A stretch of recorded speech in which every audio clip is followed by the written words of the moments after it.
Everybody get a shovel full of dirt and hold it up. Just get a shovel full and hold it up. And smile and look at the cameras in front. Smile and look at those front cameras. In 3, 2, 1. Hey. Can we try that again, please? On 1. 3, 2, and 1.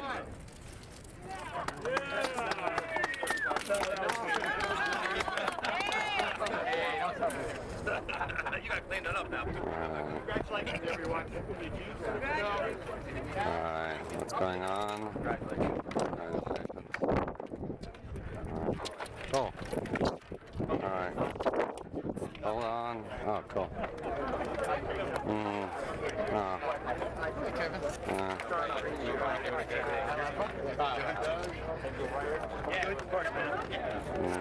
Save his home.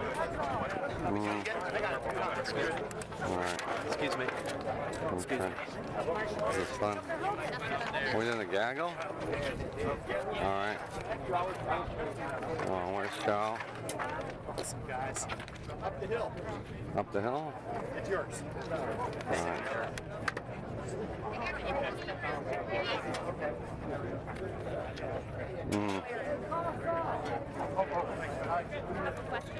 Oh, yeah.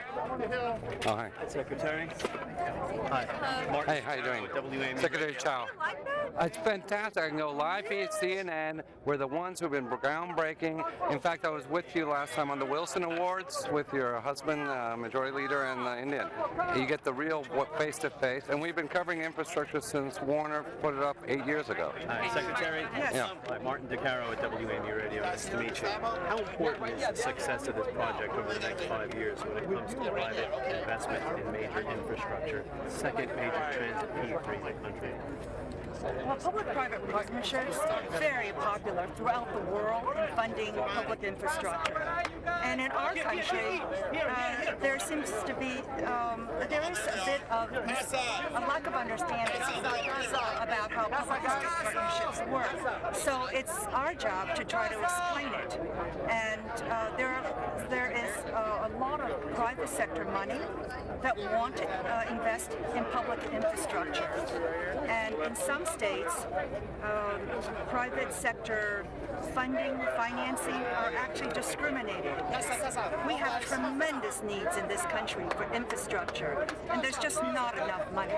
And so we need to have, maybe not misunderstanding, but just a lack of familiarity, because their public-private partnerships are just gaining a foothold here in the United States. And there are some states, for example, that do not allow private sector funds to be financing public infrastructure, and so they're discriminated against. And so it's a wonderful, it is a source of funds that should be tapped. We should not be disallowing private sector funds from coming and into public infrastructure. Secretary Chao, Baltimore has been a leader in P3, the Port of Baltimore, now the P3. Will this be the model for with the administration's $1 trillion either infrastructure fund or infrastructure bank, something that we can do in the future and get like the president and administration's? I want to compliment the Maryland Department of Transportation because they did it right.